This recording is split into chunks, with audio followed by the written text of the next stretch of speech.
కొన్ని గంటల్లో వాళ్ళ కుటుంబాన్ని విభజించడం. అలాగా జైల్లో పెట్టాక 210 రోజులు ఎన్ని రోజులు ఉన్నాడని పార్టీ బెయిల్ మీద బయటకు వచ్చేసాడు. బయటకు వచ్చినప్పుడు మళ్ళీ సంబరాలు చేసుకుంటా ఊరేగింపు చేసుకుంటా తీసుకెళ్లారు. మాకు ఆశ్చర్య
భార్యను వదిలేసి వచ్చినటువంటి ఎవిడెన్స్ అంతా వాళ్ళు సిట్ వాళ్ళు సేకరించారు. దాంతో ఆవిడని ఏటూగా చేర్చారు. దళిత యువకుడు సుబ్రహ్మణ్యం హత్య కేసులో ఏటూగా ఉన్న ఆమె కాకినాడ సబ్ డివిజనల్ కార్యాలయంలో విచారణకు హాజరైంది. మన సాక్షిని బెదిరించాడండి. ఇప్పుడు మా లాయర్ వచ్చి చెప్పమన్నట్టు చెప్పండి, లేదంటే మిమ్మల్ని కూడా చంపేస్తాను. ఆడు శవాన్ని చెప్పి మీ సేవలు కూడా వాళ్ళకి దొరకనివ్వను.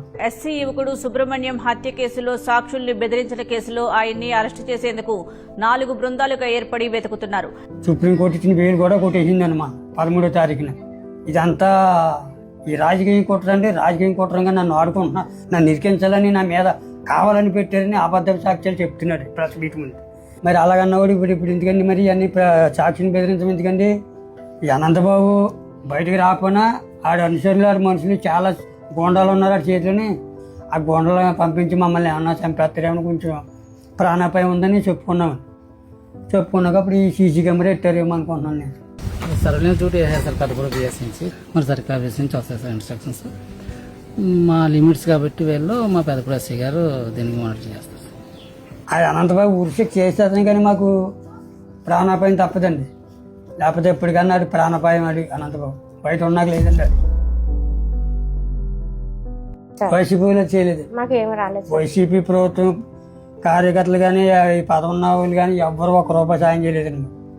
ఇంకా ఈ చంద్రబాబు నాయుడు తప్పండి. మాకు ఆ టైప్ అయితే మాకు ₹1 మాకు సాయం చేయలేదు సార్ ఎవరో కూడా. అప్పట్లో ప్రతిపక్షంలో ఉన్నటువంటి చంద్రబాబు నాయుడు గారు ఈ బాధిత కుటుంబాన్ని ఆదుకోవడానికి ఒక ₹5 లక్షల వాళ్ళ పార్టీ తరఫున వీళ్ళకి ఆర్థిక సహాయం అందించారు. చంద్రబాబు నాయుడు గారు 4-5 సార్లు తీసుకెళ్ళండి. వెళ్ళిపోయినాడు వచ్చి మా అమ్మ దగ్గర కూర్చోబెట్టి మా కష్టం చెప్పుకుంటే ఇచ్చి విన్నారండి చంద్రబాబు నాయుడు గారు. సుప్రీంకోర్టుకి వెళ్ళినప్పుడు సుప్రీంకోర్టులో సహాయం చేసేవాళ్ళు ఎవరు లేకపోతే చంద్రబాబు నాయుడు గారిని మళ్ళీ ఒకసారి సుప్రీంకోర్టులో మాకు లాయర్ని పెట్టుకునే స్తోమత లేదు, మాకు సహాయం చేయమంటే ఆయన ఒక లాయర్ని పెట్టారు. లోకేష్ బాబు గారు కూడా ఉప్పాడు మీటింగ్కి వచ్చారు, ఆయనతో మాట్లాడించారండి. మన పార్టీ వచ్చిన వెంటనే కంపల్సరీగా మీకు న్యాయం చేస్తానమ్మని మాట ఇచ్చారండి.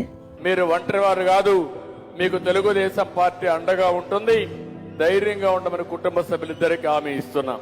అని చేత మన టీడీపీ ప్రభుత్వం వచ్చే కాంచి మాకు ధైర్యం వచ్చిందండి, మాకు న్యాయం జరుగుతుందని కూడా నమ్మకం కలిగిందండి.